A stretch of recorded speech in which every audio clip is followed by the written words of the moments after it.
Nowadays, it seems like we're running out of just about everything. If you go online, you'll see headlines like, "The world is running out of sand." This one confused me at first, but okay. We're running out of chocolate, apparently. Soil, didn't think we could run out of that one, and of course, the great goat cheese shortage of 2014. But the most pressing and obvious shortage that we're facing is fossil fuels. And yet, governments are still acting like this isn't an issue we have to address. And one of the technologies that's going to address this issue is solar. Now, these are your typical silicon solar cells. You see them on rooftops and in solar farms. They're blue and shiny, and they work and they're great, but they're not the best we can do. But there are technologies that are going to help us push this further. And these are technologies like perovskites and nanotechnology. But to understand how these work, first we have to understand how a typical silicon solar cell works. So this is a typical silicon solar cell. It has the glass on top, anti-reflective coating. Then it has the P and the N silicon plates. And these are doped with either phosphorus or boron so that they're positively or negatively charged. And when you add phosphorus or boron, it either adds or removes electrons from the silicon structure. So the P silicon plate has electron holes, and the N silicon plate has valence electrons. Now, when you combine them, you have a p-n junction. And so when you put them together, the holes from the positive side go a little bit over to the N plate, and the valence electrons from the N plate go a little bit over onto the P side. And they combine to form whole electron pairs. And this creates the space charge region. And now you have an electric field.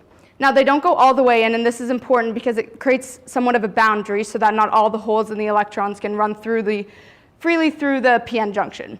And this is just a p-n junction. It's not exclusive to solar cells. This you see in transistors, and you see it in LED lights. But when you add a photon, now it's a solar cell. So a photon comes in, and it separates the electron in the hole so it can run out of wires, and it creates a current. So you have your voltage from the electric field, and you have your current now. Multiplied together, you get your power. Now you have a functioning solar cell. But the photon has to have sufficient energy to separate the electron in the hole, and this is really important.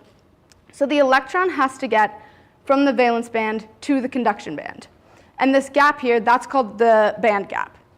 And if the photon has too much energy, and energy is just its wavelength or its color, so if the photon has too much energy, it'll be lost as heat, and not enough energy, it won't get to the conduction band. So we won't have a current. Now, silicon solar cells, like I said, they're great and they work. And that's about it right now. Since their invention in the late 1940s, they increased in efficiency a lot, and then now they're kind of plateauing. So we need innovation, and that's where third-generation solar cells come in. So that's what I've been looking into. And this is organic solar cells, copper, zinc, tin, sulfide solar cells, dye-synthesized solar cells, perovskite solar cells, nanowires, and quantum dots. Perovskites, that is an image of a solar cell that they developed at MIT, and it's literally a solar cell resting on a soap bubble, which is pretty cool. These last two, these are what I'm interested in. This is the nanotechnology side. And there are two things that you should understand about nanotechnology. The first one is the scale. So if you took the width of a human hair and divided it 60,000 times, you'd have 1 nanometer. So we're working on a really, really, really small scale, and that leads into the next point, which is that things act differently on a nanoscale. This is simple, but it's really important. You take gold, for example. In our everyday interaction with it, it's a conductor, and it's a good conductor. Gold as a nanoparticle is a semiconductor. So that's a big difference. Now, the first technology I'm going to talk to you about is nanowires. This is an image of nanowires growing. So they do grow nanowires through deposition. And the function of nanowires is to increase the efficiency of a solar cell, which makes sense. And they do this by their incredible length to width ratio. So they're really skinny and really long. Now, their length allows it to, when they're placed on a solar cell, a photon comes in and it bounces through these nanowires like it's entering a dense forest of them. And so this allows more photons to be absorbed. The width, they're really, really, really skinny. So this provides in some way a superconductive highway for the electrons. So now we have more photons being absorbed, and the electrons are moving faster through the cell. So the efficiency increases a lot. There's a lot of work to do for these cells. They've increased the efficiency of solar cells a little bit, but they're still in their preliminary phases. The next one is quantum dots. And I think nanowires are cool, but quantum dots are cooler.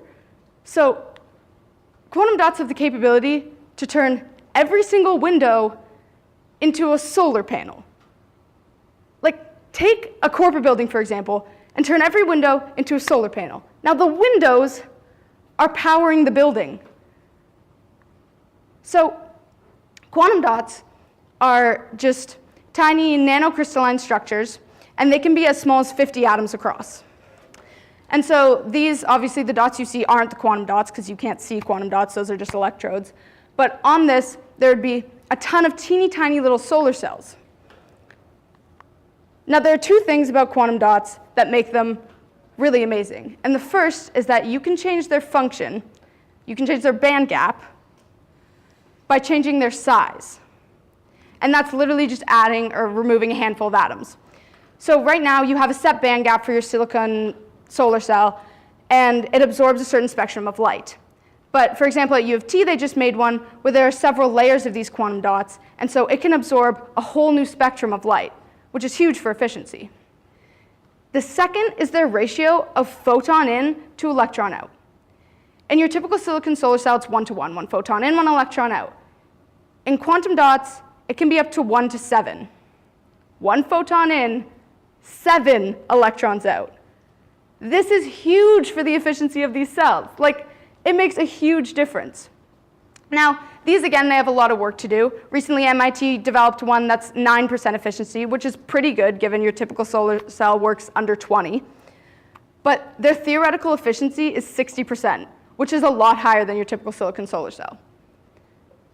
So if we want the solar revolution that we've been looking for, it's not lying in silicon solar cells. They're everywhere, and like I said, they're great and they work, but that's it. It's nanotechnology, and it's these third-generation solar cells that will bring us there, and that will force the government and the corporations to see that this is a field worth investing in. Thank you.